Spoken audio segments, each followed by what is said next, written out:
record of yesterday's alleged gunman shows a history of delinquency. Action News 5 investigator Jessica Jaglois continues our team coverage with reaction from the juvenile court's new judge.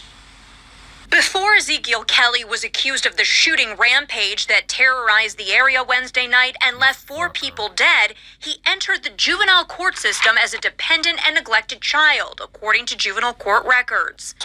Neglected children are more likely to commit crimes later, says Tarek Sugarman, the newly elected juvenile court judge. What we've done in the past hasn't worked, and the consequences of not taking care of a problem early on in a child's life are what we're seeing now. By the time Kelly was 15 years old, he'd been charged as a juvenile delinquent 6 times. In 2018, he was convicted of aggravated robbery and placed in a hardware secure facility run by the Department of Children's Services. Ezekiel Kelly's juvenile record came to an end when he was transferred to adult court after a shootout happened here on Willowwood Avenue back in 2020 that injured a 13-year-old. A 27-year-old was also injured in the shooting. Both survived. Kelly faced 2 counts of attempted first-degree murder, but was later convicted of aggravated assault. He was sentenced to 3 years in prison, but spent only 11 months at the penal farm after he'd already served 14 months in juvenile detention and the Shelby County Jail. Judge Sugarman plans to implement programs currently being used in Nashville's juvenile court here in Shelby County to try and prevent juvenile offenders from becoming adult criminals. For those that are afraid in the community, all of us are. All of us realize that crime, and especially the rise in youth crime, is an issue. But we've got to change the way we address it. For the investigators, I'm Jessica Jaglois. You've never wavered in your dedication.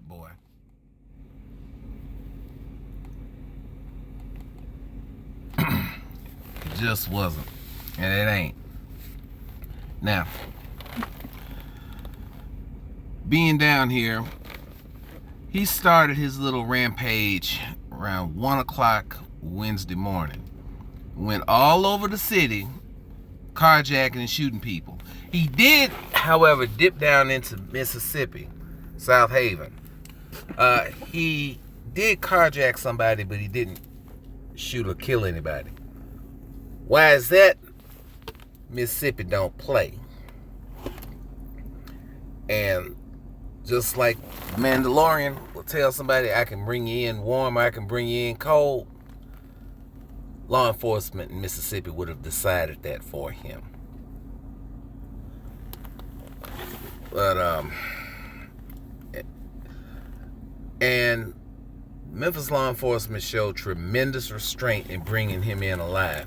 Personally, I don't even think it was that. I think he was just a punk. He did all that shit, shooting random folks,